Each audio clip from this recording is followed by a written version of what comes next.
ఒక వ్యక్తిని డ్రైవర్గా ఉంటే ఆ అబ్బాయిని చంపి ఏవో కారణాలు నాకు తెలియదు ఇంటికి తీసుకెళ్ళి మీ అబ్బాయి చనిపోయిన డోర్ డెలివరీ చేశారు.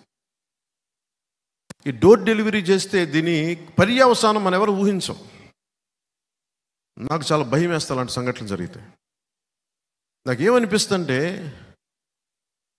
పైగా అబ్బాయి ఎమ్మెల్సీ వ్యక్తి అతన్ని ఏదో అటు ఇటు మాయ చేసి జైలుకి పంపిస్తే జైలు నుంచి బయటకు వచ్చేటప్పుడు బాస్ ఈజ్ బ్యాక్ అని చెప్పి 10,000 మందితో ఊరేగింపు చేస్తే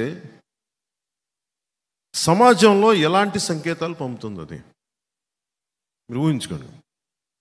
నేను రాజమండ్రి మీటింగ్లో కొద్దిమంది చెప్పాను, నేనే దళిత కులానికి చెందిన యువకుడినైతే నా దళిత కులానికి చెందిన ఒక వ్యక్తిని కారణాలు ఏవైనా అయ్యుండొచ్చు చంపి ఇంటిలో శవాన్ని అప్పగిస్తే చంపిన వ్యక్తి కాపు కులానికి చెందిన వ్యక్తి అయితే నేనేం ఆలోచిస్తానంటే సహజంగానే అనంతబాబు చంపాడు అంటాను ఫస్ట్. ఎవ్వరికి కూడా ఈ దాంట్లో వైసీపీ ఎమ్మెల్యే చంపాడని మన అంటలో, వైసీపీ పార్టీ వాళ్ళు చంపారని మన అంటలో, అనంతబాబు చంపాడు. అనంతబాబు ఎవరు? కాపుల కులానికి చెందిన వ్యక్తి. దీనివల్ల ఏం జరుగుద్ది? అసలు కాపు సమాజానికి ఏమాత్రం సంబంధం లేని ఒక సంఘటన అనంతబాబు అనే వ్యక్తి వల్ల దళిత కులానికి తెలియకుండానే కాపుల మీద శత్రుత్వం పెరిగిపోతుంది. పుట్టి పుణ్యానికి ఇందులో ఏ కాపు కులానికి ఏ కాపు సంఘాల నాయకులకి సంబంధం లేదు.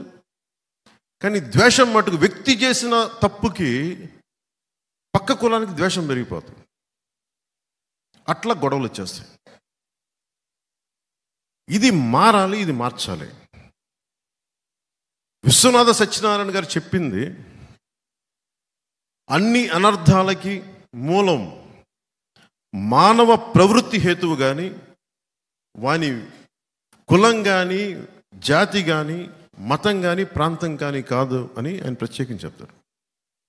అంటే వాడి నేచర్, ఒక వ్యక్తి తాలూకు ఆలోచన విధానం అది మంచి చెడు నిర్ణయిస్తే తప్ప అతని కులం కానీ మతం కానీ జాతి కానీ ప్రాంతం కానీ కాదు. అనంతబాబు చేసిన ఈ ఒక తప్పు జగన్ ఎలా ప్రేరేపిస్తాడంటే విడగొడతాడు కులాలు. మీరు కొట్టుకు చావండి, జగన్ ప్లాన్ ఇదే.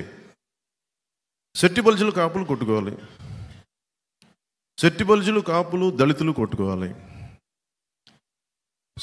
కాపులు క్షత్రియులు సెట్టి బల్జులు కొట్టుకోవాలి. ఇది ఇంతే. విడగొట్టి విడగొట్టి విడగొట్టి సమాజంలో సుస్థిరత లేకుండా చేస్తున్నాడు ఈ వ్యక్తి.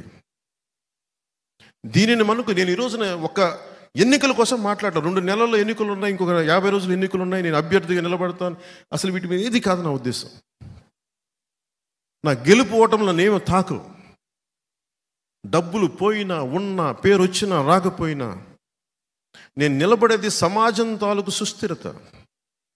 ఎవరిని గుర్తుపెట్టుకుంటాం ఈ రోజున? ఎవరిని గుర్తుపెట్టుకుంటాం ఈ రోజున? పొట్టి శ్రీరాములు, అమరజీవైన పొట్టి శ్రీరాములు గుర్తుపెట్టుకుంటాం. ఎమ్మెల్యే కాదు, ముఖ్యమంత్రి కాదు. అసలు ఈ నేల ఏర్పడిందంటే అతని బలిదానం, అలాంటి గుర్తుపెట్టుకుంటాం తప్ప వందలాది మంది ఎమ్మెల్యేలు వచ్చారు వెళ్ళిపోయారు, వందలాది మంది ఎమ్మెల్యేలు వచ్చారు వెళ్ళిపోయారు, ముఖ్యమంత్రులు వచ్చారు వెళ్ళిపోయారు, గాల్లో కలిసిపోయారు. వాళ్ళు ఎవరు గుర్తులేరు. ఒక పొట్టి శ్రీరాములు గారిని గుండెలో పెట్టుకుంటాం. అంటే ఈ సమాజాన్ని కలిపే వాళ్ళని గుర్తుపెట్టుకుంటాం తప్ప జగన్ ఈరోజు ఉంటాడు, ఇంకొక ఎన్నికలు అయిపోయింది గుర్తు కూడా ఉన్నాడు ఈ వ్యక్తి.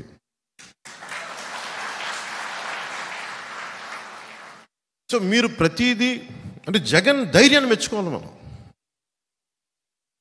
ఆ బీసీ కులాలకు చెందిన నాయకులు ఎవరు చెప్తున్నారు మాకు ఇక్కడ స్థానాలు ఉన్నాయి, ఎమ్మెల్యేలు ఉన్నాయి, కానీ మాకు అధికారం లేదని వైసీపీ బీసీకి సంబంధించిన ఎమ్మెల్యేలు చెప్తా ఉన్నారు బయటకు వచ్చి ఈ రోజున పార్టీలో. సో మనం గుర్తుపెట్టుకోవాల్సింది ఇది మారాలి. బీసీ కులాలు ఎదగడం అంటే కాపులు తగ్గిపోవడం కాదు, ఓసీ కులాలు తగ్గిపోవడం కాదు, బీసీలు ఎదగడం అంతే. నేనైతే మనస్ఫూర్తిగా అది కోరుకుంటున్నాను.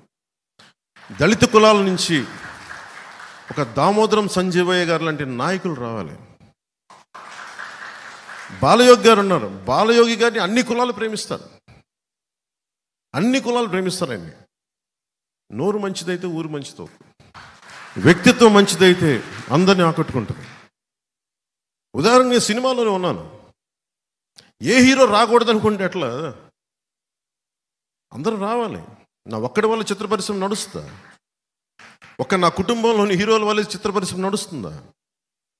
అలాగే రాజకీయాల్లో కూడా ఒక కులం వల్ల నడుస్తుందా రాజకీయం? సో నేను కోరుకుంటుంది ఏంటంటే అందరూ బాగుండాలి. దీంట్లో పోటీతత్వం ఉండాలి ఖచ్చితంగా. అంత మాత్రం కొట్టేసుకొని చంపేసుకోవాల్సిన అవసరం లేదు మనకి. ఎవరిది బెటర్ ఆర్గ్యుమెంట్, ఎవరిది బెటర్ పబ్లిక్ పాలసీ, ఎవరు ఎక్కువ న్యాయం చేస్తారు, ఇవి కదా